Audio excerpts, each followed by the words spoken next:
Bonjour, le Centre d'Alembert continue d'organiser ses activités réflexives sur le monde de la recherche académique. Les problématiques environnementales, le dérèglement climatique ont un impact sur nos sociétés. Elles questionnent aussi nos activités de recherche et les thèmes de recherche du monde universitaire. Et c'est dans ce contexte général que cette année, le Centre d'Alembert organise une série de séminaires sur comment va-t-on faire de la recherche. Est-ce qu'on va faire une recherche autrement suite à ce contexte? Nous recevons aujourd'hui Arnaud Passalacqua, qui est spécialiste des mobilités. Il est professeur à l'UPEC et il va nous parler de la mobilité des chercheurs. Puis nous recevons Antoine Hardy, qui travaille en sciences politiques sur l'évolution du travail scientifique dans le contexte du changement climatique. Il interviendra à distance et le fait qu'il intervienne à distance est aussi révélateur. Est-ce qu'il s'agit d'un des signes de changement des pratiques? Et à l'issue de ces deux présentations, il y aura une discussion. Donc je laisse à présent la parole à Arnaud Passalacqua. Donc merci beaucoup. Alors effectivement, moi je suis ravi de venir parler d'un sujet que j'ai un petit peu investigué au début plutôt comme une sorte de sujet que j'ai essayé de faire animer au sein de ma communauté de recherche qui est celle des historiennes, historiens des mobilités. Mais je suis ravi aussi de voir que le second intervenant, lui, investit ça de façon plus complète dans le cadre d'une thèse. Donc je vais essayer de vous parler des pratiques que j'ai pu constater et voir dans le milieu académique, des pratiques aériennes. On parlera non seulement des historiens et historiennes, mais un petit peu d'astrophysique aussi, puisque j'ai eu l'occasion aussi de travailler dans le cadre d'un bilan carbone d'un laboratoire d'astrophysique. Et puis en fait, je suis aussi chargé de faire un petit cadre général sur les enjeux environnementaux de l'avion pour essayer de replacer rapidement les quelques éléments principaux qui sont liés à ce mode de déplacement. Alors, comme image d'entrée, je suis tombé sur cette idée que vous connaissez peut-être les prix Ig Nobel, non pas les prix Nobel, mais les prix Ig Nobel. Et en fait, ces prix Ig Nobel donnent lieu à une cérémonie chaque année.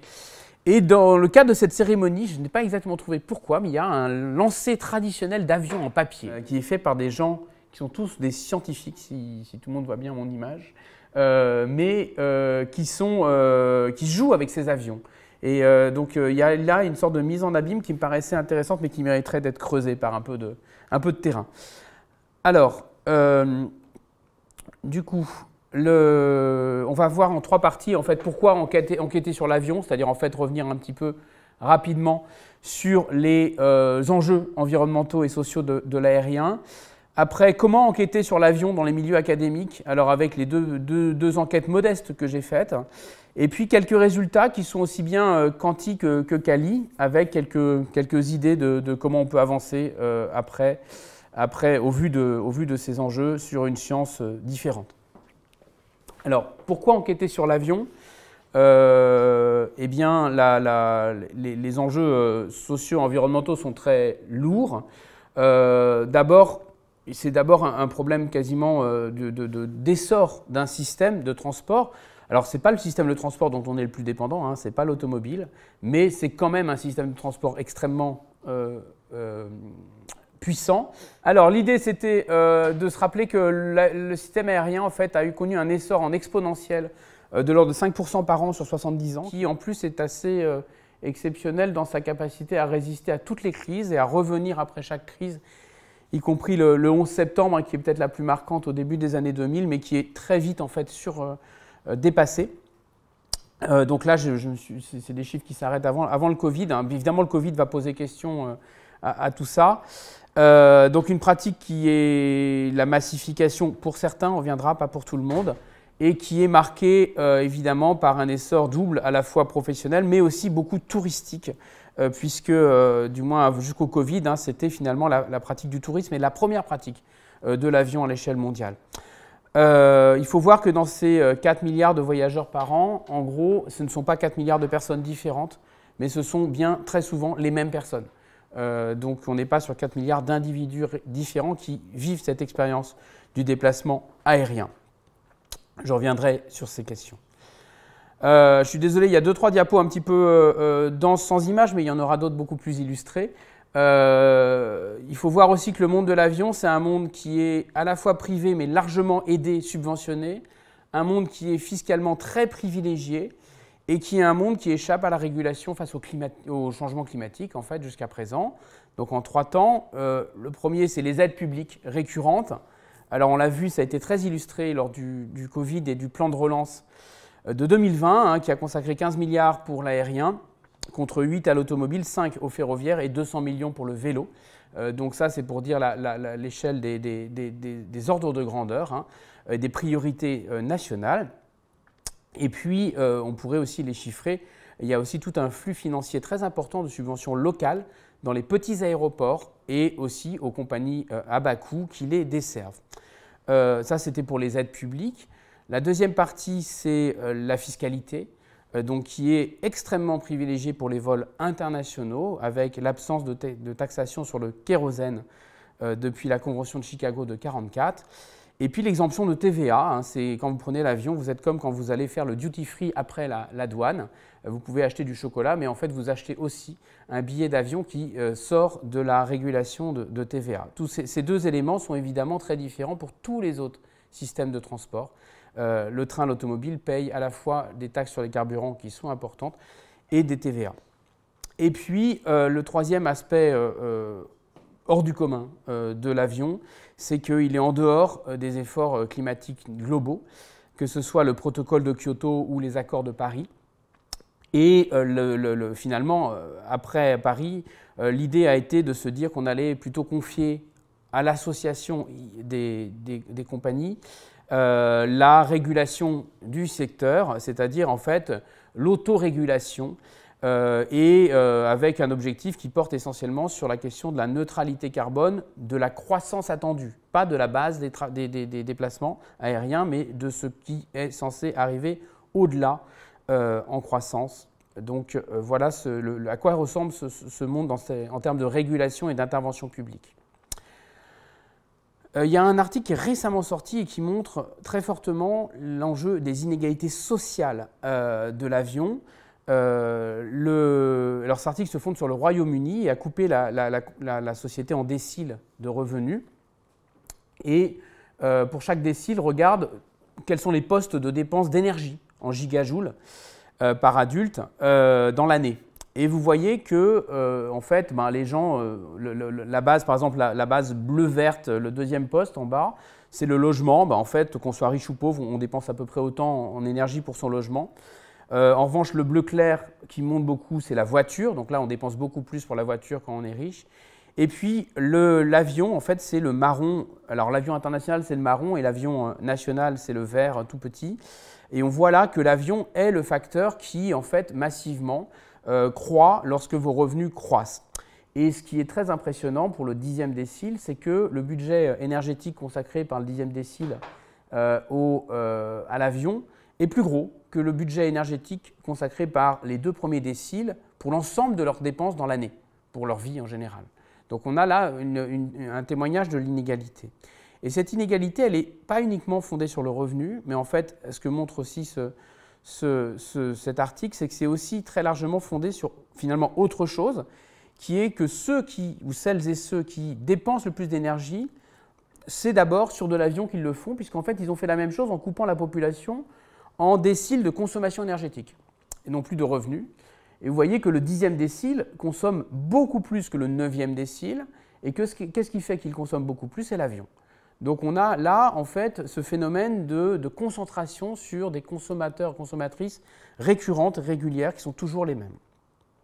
Donc problème d'inégalité sociale au vu des enjeux environnementaux qui sont liés à cet avion. Je vais revenir sur les enjeux environnementaux rapidement, hein, c'est juste en cadrage. Le premier, c'est le bruit. Donc là, c'est un effet qui est commun à beaucoup de modes de transport, hein, c'est très clair, y compris pour le ferroviaire. mais c'est exacerbé par l'avion. Ça, c'est une carte de bruit par IF qui vous montre les années de vie, ou les mois de vie en bonne santé que vous perdez du fait du bruit en habitant à proximité des infrastructures de transport. Et donc, essentiellement, c'est dominé par la question de l'avion et ça va jusqu'à 2-3 ans d'années de vie en bonne santé que vous perdez du fait du bruit aérien. Et évidemment, autre enjeu environnemental, le climat. Donc, souvent, alors bon, ce qui sort de la combustion est toujours évidemment un peu plus compliqué que simplement les composés attendus.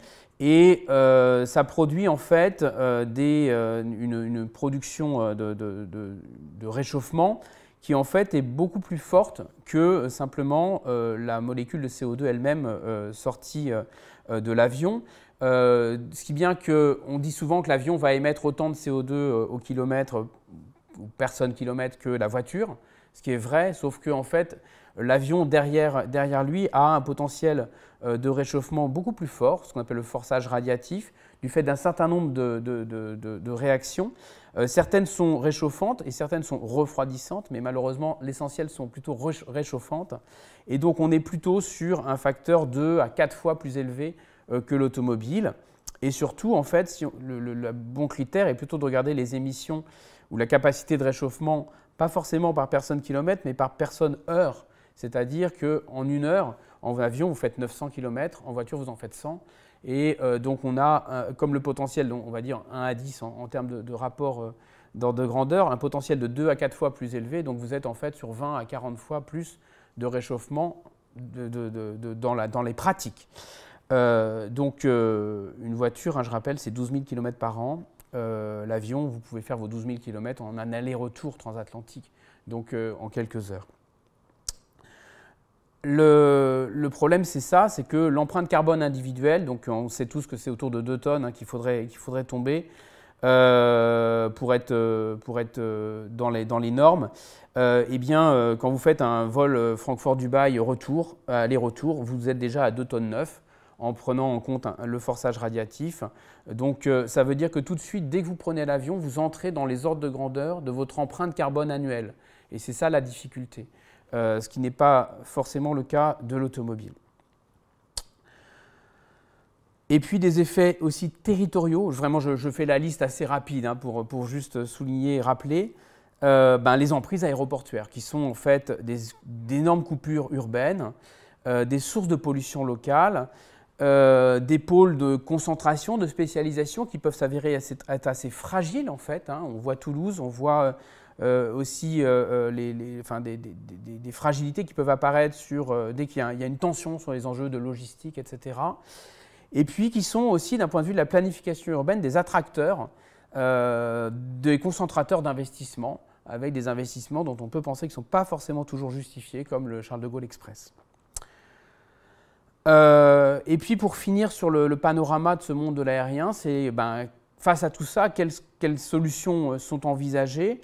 Elles sont en grande partie en impasse, à mon sens. D'une part, il y a l'idée que la reprise va être là. Donc le discours du monde aérien est toujours sur une mystique de la reprise, de la relance, des prévisions de trafic qui vont continuer cette exponentielle que je vous ai montrée. Souvent en masquant le fait qu'une bonne partie de cette exponentielle a produit de l'effet rebond, c'est-à-dire qu'on a beaucoup amélioré les capacités techniques des avions à polluer moins par passager kilomètre, mais avec une massification de la pratique qui fait qu'on a un effet rebond de l'impact global de l'aérien sur le monde. Et puis, une autre mystique, c'est qu'on va être enfin compatible avec l'environnement. Donc, il y a celle qui existe aujourd'hui, c'est la compensation carbone, dont on sait qu'elle est extrêmement limitée. Enfin, je pourrais revenir sur les enjeux de ces compensations, mais ça ne fonctionne pas du tout, ce n'est pas du tout en adéquation avec les émissions d'un vol. On a la recherche de différents kérosènes d'origine de biomasse, agrocarburants, donc là, qui ont 2 enjeux compliqués. D'une part, le bilan global carbone n'est pas toujours si clair. D'autre part, la disponibilité en ressources pour les produire va être en tension avec soit d'autres pratiques, que ce soit agricole, que ce soit aussi d'autres usages d'agrocarburants pour les mobilités, par exemple, pour la voiture. Et puis après, on a d'autres lignes de recherche de solutions, qui sont l'avion électrique à batterie ou solaire. Donc là, vous avez peut-être en tête le Solar Impulse qui a fait le tour du monde et qui montrait bien qu'en fait, oui, on peut faire le tour du monde, mais lentement et avec un seul passager et en surveillant le poids de façon extrêmement forte. Et de même, les avions électriques n'auront que des petites capacités et de distance et de passagers. Donc ça veut dire un autre monde de l'avion.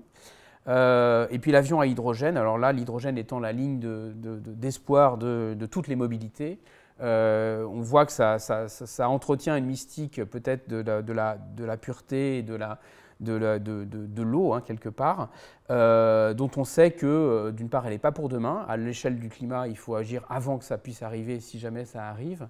Et d'autre part, elle pose aussi des questions de disponibilité de la ressource de production électrique, sur lesquelles on va évidemment avoir des tensions vu que tout s'électrifie. Donc, au-delà des avions, la question, c'est plutôt qu'on est sur une impasse systémique qui touche notamment le monde académique. Donc voilà, ça c'était des choses que je m'étais dites il y a quelques années. Et donc du coup, j'avais commencé à faire, j'ai fait 2 petits travaux en fait sur la question des pratiques dans les milieux académiques, ce que je vais présenter ici dans cette partie 2. Et premier constat, c'est de se dire que la mobilité, c'est vraiment au cœur de nos pratiques dans la vie académique, dans la vie du monde de la recherche. Pour les terrains d'abord, on va sur les terrains, y compris en sciences humaines et sociales. On va partir, même en histoire, on va faire des archives un peu ici ou là. Alors, en géographie, on est encore bien plus sur le terrain. J'imagine même que peut-être des juristes, enfin des gens, des philosophes peuvent faire du terrain et qu'on bouge beaucoup. Deuxième partie, il y a l'activité de conférences, de rencontres, avec toujours les fameuses pauses café où on est censé, tout se passe normalement, les relations, les carrières, les projets, etc.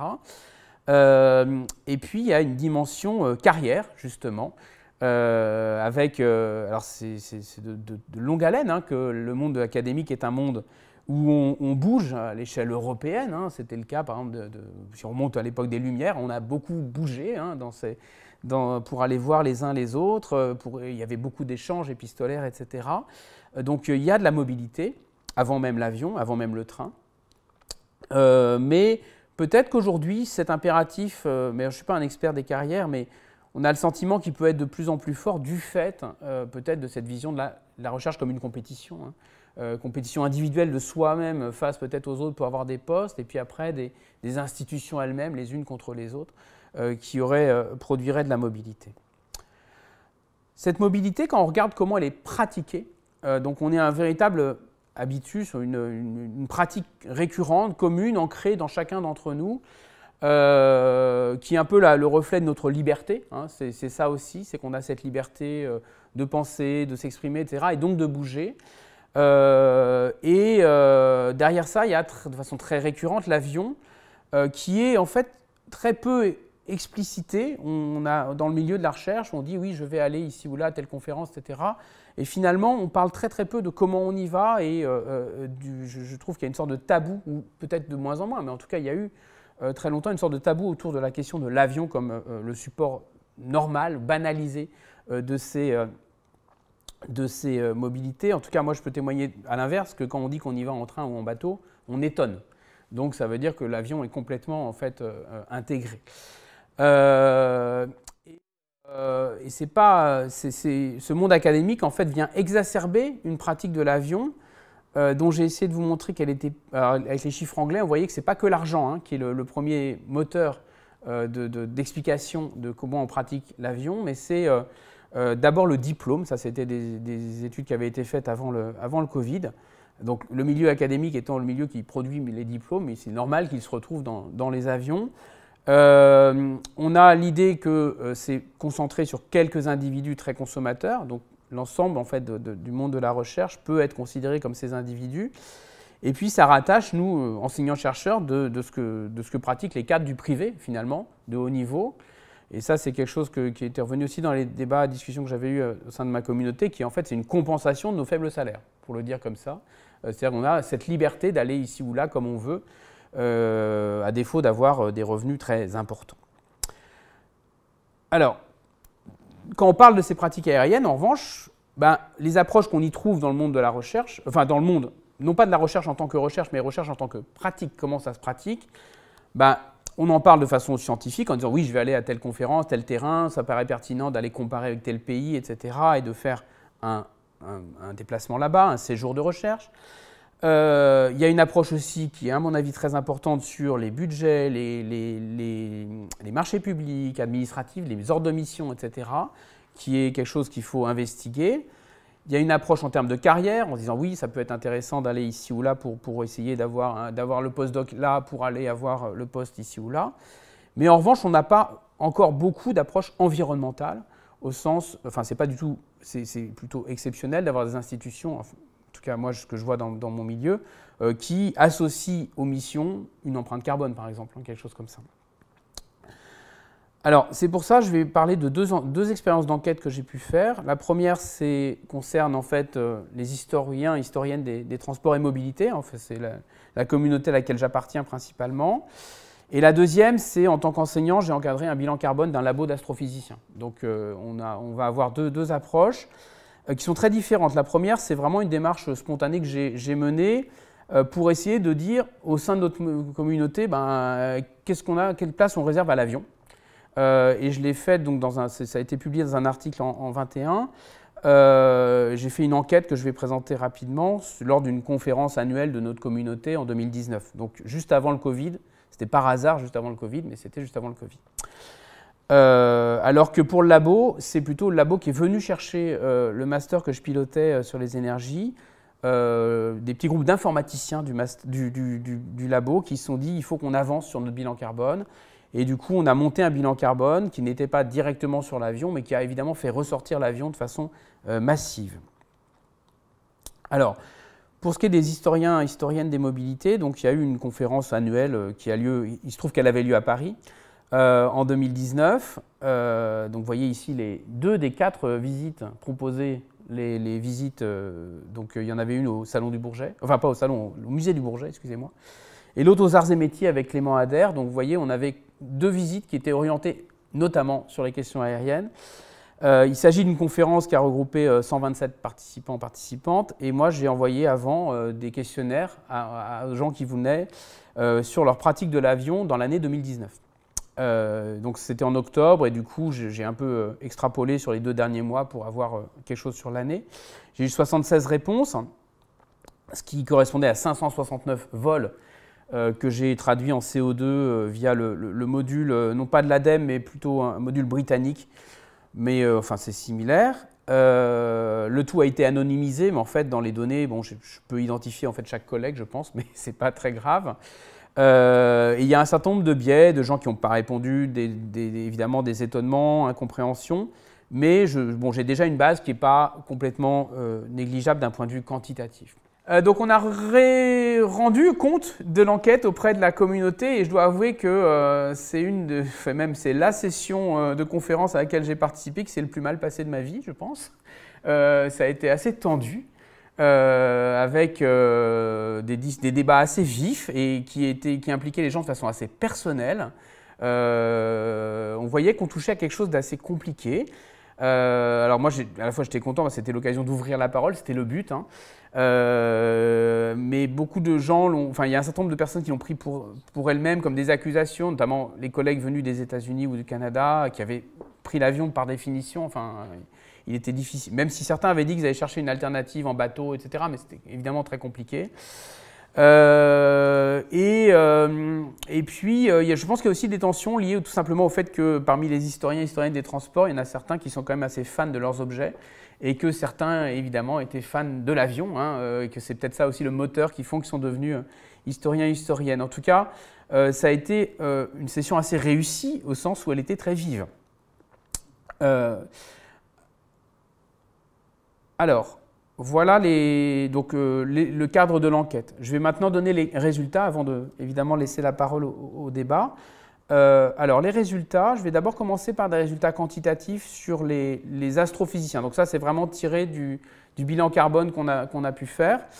Donc vous avez ici le camembert dominé par le vert, là c'est le labo d'astrophysique qui comptait 200 personnes en gros, hein, et donc son bilan, sachant qu'on n'a pas pris en compte les instruments. Donc ça c'est un gros truc, hein, les instruments de recherche mondiaux. Alors là, ils travaillaient avec des détecteurs de neutrinos dans la mer, je crois, enfin des choses qui doivent coûter très cher avec un bilan carbone sûrement important.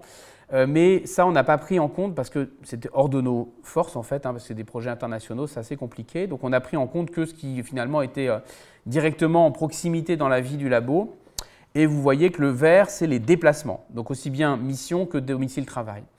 Le reste, en fait, est beaucoup plus faible. Mais que dans ces déplacements, donc ça c'est le graphique de droite, que ce soit en kilomètres ou en CO2, vous voyez que l'essentiel c'est d'abord les missions, hein, à droite, et non pas le domicile-travail qui est en fait assez faible. Un labo qui était essentiellement à Paris en plus, hein, donc peu de voitures pour y aller. Donc en gros, c'est d'abord, le bilan carbone est d'abord porté par les missions de ses membres. Et dans ces missions, on regarde le graphique de gauche en bleu. Eh bien, on a en kilomètres par an le train et l'avion. Donc, d'ailleurs, le train est assez pratiqué. Hein, on voit quasiment autant, enfin pas autant, mais presque autant que l'avion. En revanche, dès qu'on passe en CO2, évidemment, le train est très très faible et l'avion beaucoup plus fort. Et puis après, si on regarde donc où sont ces missions, donc ça c'est plutôt à droite, on a de l'avion qui est pratiqué pour le monde, plus que l'Europe. Le train est très utilisé pour l'Europe déjà, hein, pour les membres de ce labo. Et en termes d'émissions, évidemment, on voit qu'en bas, hein, l'essentiel, c'est le grand cadre orange, c'est l'avion international. Donc c'est ça le gros problème de cette pratique de recherche. Une autre question qui se posait, c'était le statut, en fait, et on voit que c'est assez inégal selon les gens. Donc on a le profil chercheur, hein, qui va prendre l'avion donc en gros 8 fois par an, alors que le profil enseignant-chercheur, par exemple, va le prendre moins et plus pour la France. On peut imaginer faire un cours ici ou là en avion, à Nice ou ailleurs.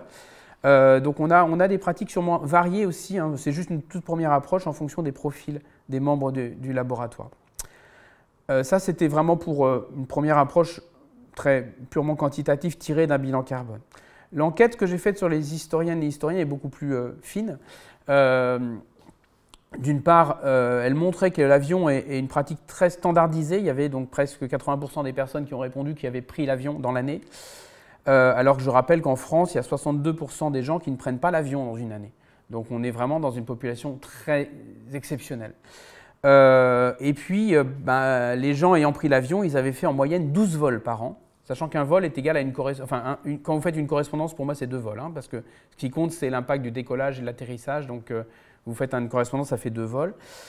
Et puis, un collègue avait pris 34 fois l'avion dans l'année. Donc, voilà le maximum que j'ai pu compter. Ça correspond à une empreinte carbone qui est, alors selon si on regarde à l'ensemble de la communauté qui a répondu ou des gens uniquement qui ont pris l'avion, de 4 à 5 tonnes par personne.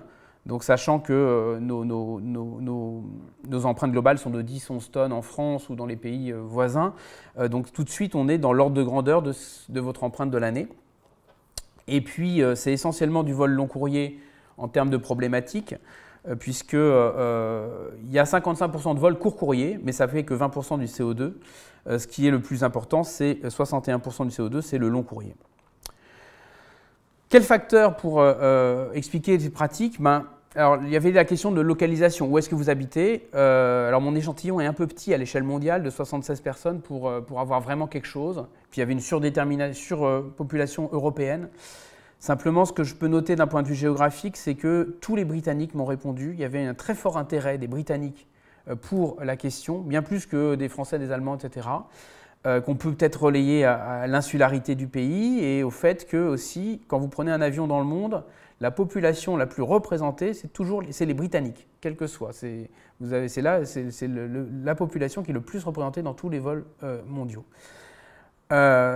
Alors, quelque chose sur lequel j'ai beaucoup plus avancé, c'est la question du genre, avec 2 effets contradictoires. Le premier effet assez frappant, c'est que parmi les hommes, il y en avait quand même en gros 30% qui n'avaient pas pris l'avion. En revanche, chez les femmes, c'était 7%. Donc les femmes pratiquaient beaucoup plus l'avion, enfin il y avait beaucoup moins de femmes qui n'avaient pas pris l'avion que d'hommes. Ce qu'on peut relayer à trois facteurs qui sont issus des discussions qu'on a eues dans cette session. C'est premièrement le fait que les femmes peuvent moins s'absenter de leur foyer, du fait évidemment des règles un peu traditionnelles de répartition des tâches, même si on avance. Deuxièmement, que les femmes seraient peut-être plus rétives à prendre le train de nuit, pour des raisons en fait, de risque, etc. Et puis la troisième, c'est que les femmes, et notamment les femmes un peu avancées dans la carrière, sont sollicitées beaucoup pour des jurys, notamment pour des raisons de parité. Donc elles sont plus sollicitées. Donc elles doivent plus vite aller d'un endroit à l'autre. Voilà trois facteurs qu'on peut avancer. Et en revanche, l'autre effet contradictoire, c'est que quand un homme utilise l'avion, il l'utilise plus qu'une femme. C'est-à-dire qu'il a une empreinte carbone aérienne de 25% plus grosse. Donc il va donc on a ces deux effets sur le genre qui sont ressortis. Et puis la question de où est-ce qu'on prend l'avion dans sa carrière, enfin quand est-ce qu'on prend l'avion dans sa carrière. Donc il y a clairement une idée qu'on prend l'avion pour chercher un poste en fait, et puis après comme jeune maître de conf ou jeune chargé de recherche, et puis après en revanche on tombe sur un plateau de pratique qui est un peu plus faible lorsqu'on est établi comme prof ou comme directeur de recherche. Donc en gros celles qui pratiquent le plus l'avion, c'est les quarantenaires. C'est ça qui est ressorti de notre travail. D'un point de vue qualitatif, j'avais aussi tout un volet d'interroger les collègues sur comment ils voient le problème, comment ils le formulent et qu'est-ce qu'ils pensent comme solution. Alors clairement, l'avion est perçu d'abord comme utile pour aller en conférence, plus que comme aller sur des terrains. Alors, en perception, je ne dis pas que c'est forcément en termes de pratique, mais c'était clairement ça. Et en conférence, ça veut dire en pause café, en fait. C'était ça, le dîner le soir, la pause café. Il y a aussi un décalage assez intéressant sur le fait que les gens qui prennent l'avion, si on leur demande est-ce que ça vous réduirait votre impact scientifique de ne plus le prendre, ils trouvent que oui, ça le réduirait fortement. Alors que les gens qui ne le prennent pas, et si on leur demande est-ce que ça réduit votre impact scientifique de ne plus le prendre, eux ils ne trouvent pas. Enfin, ils trouvent beaucoup moins. Donc en fait, on a un décalage entre ce que la mesure pourrait faire et ce qu'elle pourrait faire vraiment. Les collègues formulent la chose sous la forme d'un dilemme moral qui est un peu marqué par une fatalité. C'est en fait, oui, ça existe, quelque part je le sais que ça existe, mais je n'ai pas le choix. Il y a un certain nombre d'avantages de l'avion, la flexibilité, le faible coût, et puis la capacité intercontinentale. Il y a l'idée qu'il faut absolument se rencontrer physiquement. Il y a l'idée que ce n'est pas de ma faute, c'est le système. Donc en fait, moi je prends l'avion, mais en fait c'est le système qui veut que j'aille à la conférence, etc. Et puis il y a aussi une idée qui est qu'il faut absolument porter une attention aux jeunes collègues qui doivent pouvoir prendre l'avion pour se stabiliser, percer, faire les réseaux, etc. Et un autre élément qui est ressorti aussi de façon assez importante, que je n'avais pas forcément moi anticipé, c'est la fracture nord-sud qui existe déjà. On sait qu'il y a beaucoup de recherches au nord et que les suds, on va dire, sont moins riches, moins facilement accessibles aux recherches du nord. Et que passer au tout numérique, en fait, reproduirait ça, en fait, puisque les connexions au sud sont moins bonnes, etc. Donc il y avait cette idée que le numérique ne permettait pas de gérer cette fracture nord-sud. Alors, quelles sont les solutions que la communauté envisage ? J'étais assez étonné de voir que des historiens des techniques attendaient que le progrès technique nous sauve. Alors, c'était assez marginal, mais quand même, il y a eu quelques réponses en ce sens. Mais c'est très marginal. L'essentiel, c'est plutôt l'idée qu'il faut que les institutions se bougent. Alors moi, les institutions, ça veut dire mettre en place un certain nombre de mesures de réduction de vol, de justification des vols, etc. Moi, j'ai trouvé ça assez étonnant parce que dans le monde académique, les institutions, c'est nous. C'est nous qui devenons à un moment directeur de laboratoire ou responsable de telle ou telle université. Donc finalement, c'est bizarre de renvoyer vers une échelle plus haute qui n'est pas plus haute. Au final, c'est nous-mêmes. Autre solution, c'est l'idée qu'il faut choisir des lieux plus accessibles en train pour les conférences. Donc Paris, par exemple, était très très bien choisi. Sauf que trop d'accessibilité fait venir plus de monde aussi. Parce que Paris, c'est aussi un lieu où les Américains viennent tous. Alors que l'autre conférence 2-3 ans avant en Italie, à côté de Naples, il y avait beaucoup moins de monde parce que c'était beaucoup moins accessible aussi depuis les États-Unis. Donc le train est envisagé comme la principale solution de substitution. Et la visioconférence l'était aussi, mais alors je pense que là-dessus, j'en parlerai pas parce que le Covid a probablement changé beaucoup de choses. Donc je ne l'ai pas travaillé, donc voilà. Et il y a des solutions qui n'étaient pas du tout évoquées, en revanche. Donc le bateau, ça, pas du tout. L'espacement des conférences, c'est-à-dire en faire une tous les 2 ans. Des conférences régionales simultanées, avec le problème du décalage horaire, mais enfin, on peut envisager ça. Voire le rationnement, qui ne sont pas ressortis. Alors, parmi les solutions, il y a celles qui sont aujourd'hui mises en œuvre. Il y a quelques universités, notamment scandinaves, qui avaient plutôt mis des politiques d'incitation à moins voler. Par exemple, pour choisir l'avion, il fallait faire un rapport pour dire pourquoi je choisis l'avion plutôt que le train. Alors, c'est des politiques qui, à l'époque, étaient marginales. Il y a peu d'universités qui le faisaient. Mais en revanche, on constatait que les chercheuses ou chercheurs qui étaient dans ces universités-là volaient moins. Donc, il y avait un effet, en fait, probablement de ça, enfin, à tester. Hein. En revanche, il y a un truc qui existe toujours et qui incite à voler plus, c'est l'écart de fidélité des compagnies. Donc là, il y avait des collègues qui ont 3, 4, 5 cartes de fidélité de miles des compagnies qui incitent à voler plus. Et puis, il y a une solution qui est souvent revenue, c'est l'idée qu'il faut interdire des vols à moins de tant de kilomètres. Et c'est ressorti, 2 fois, c'est ressorti 600 km. Donc j'ai regardé, 600 km, ça donne quoi ? Bah, si on interdit tous les vols de moins de 600 km, ça baissait de 3% mon CO2 global de ma communauté. Si je voulais baisser de moins 25%, il fallait que j'interdise les vols de 2350 km. Et si je voulais réduire de 50%, il fallait que j'interdise tous les vols de moins de 6000 km. Donc en fait, tous les vols transatlantiques, hein, pour le dire comme ça. Donc ça veut dire que le long courrier, c'est vraiment le gros problème. Et j'en arrive à mes conclusions, rapidement. Quelle piste pour la recherche? Alors, quelques idées, c'est ma dernière diapo, enfin, après j'ai une image. À mon sens, en fait, le monde de la recherche n'est juste qu'une activité parmi d'autres de notre société. Donc, en fait, notre société est appelée à construire un ralentissement des vitesses et la recherche n'est que prise dans ce jeu-là, ou devrait être prise dans ce jeu-là. Et la réduction donc, des effets sociaux environnementaux ne peut passer que par une décélération et non pas par une accélération comme certaines solutions pourraient le laisser croire. L'avion est forcément le premier système concerné parce qu'il est beaucoup plus facile à enlever que l'automobile. Donc c'est celui-là sur lequel il faut travailler en premier. Du coup, c'est logique que ça arrive par ce biais-là. Donc ça veut dire travailler collectivement sur le rapport à la vitesse au sein du monde académique, en rappelant que ce n'est pas parce qu'on va lentement qu'on est déconnecté. Toute l'histoire des sciences et techniques montre des connexions entre des gens loin des uns des autres, et pourtant ça s'est fait à la vitesse du cheval. Et puis, pensez bien que l'avion n'est que le symptôme d'un fonctionnement global de la communauté, peut-être un emballement de la communauté ou des communautés. Autre ligne, à mon avis, c'est qu'il faut forger des outils qui permettent de traiter la question. Alors, d'abord, des outils qui permettent d'expliciter les questions, un peu comme moi j'ai fait ma petite enquête.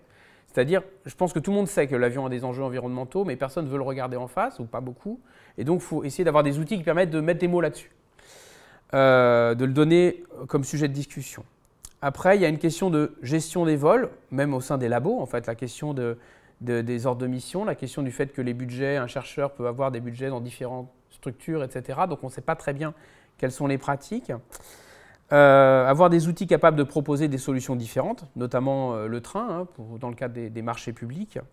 Avoir des outils de valorisation du déplacement lent, c'est-à-dire comment gérer la garde des enfants, comment gérer le fait que le temps de travail, le temps de déplacement est un temps de travail, comment gérer les remboursements de frais associés au fait de prendre le train de nuit, etc. C'est ce genre de choses. Et puis, tout ça coûtant plus cher, ça veut dire consacrer une part de nos budgets à ces coûts qui sont les coûts directs plus chers. Les coûts environnementaux sont moins chers, mais les coûts directs en euros sont plus chers. Et enfin, en fait, évidemment, ça peut avoir, et je pense qu'on en parlera peut-être, des liens avec comment on fait de la science. Moi, je suis un peu pas trop rentré dans le fond, mais j'aurai peut-être l'occasion de raconter ça dans le débat sur comment est-ce qu'on peut réajuster ces problématiques en fonction d'une recherche sans avion. J'ai essayé de faire une HDR récemment transatlantique sans avion, donc avec des angles de problématiques qui traduisent en fait ce genre de positionnement. sur l'exportation du TGV aux États-Unis, donc France, et États-Unis, mais en essayant de me fonder sur des sources qui du coup n'étaient que numérisées, ce qui pose des questions à l'historien évidemment. Voilà, dernière image, c'est ça. C'est ce que j'ai proposé lorsque j'ai fait le rendu de mon travail à mes collègues en 2019, c'est de leur dire, voilà, ça c'est la conférence Solvay de 1927, où vous avez dû reconnaître Einstein au milieu, mais en fait il y en a un paquet d'autres qu'on reconnaît, dont Marie Curie toute seule, isolée avec les 30 ou 40 bonshommes autour. Conférence Solvay à Bruxelles, où ils ont évidemment discuté très lourdement de la question de la nature, la dualité onde-corpuscule, etc. Et en fait, eh bien, personne n'est venu en avion, ils sont venus en train, à vapeur, avec une empreinte du charbon qui n'est pas terrible, mais enfin sûrement meilleure que l'avion. Et il y en a même quelques-uns qui étaient là depuis, qui sont restés 6 mois d'Australie, des États-Unis. Donc ça veut dire une autre façon de faire la science. Et mon discours un peu provocateur auprès de mes collègues était de me demander si notre conférence d'historien des transports en 2019 aurait un impact aussi fort, malgré tout l'avion qu'on y a mis, qu'une conférence Solvay uniquement fondée sur le train. Voilà, je m'arrête ici.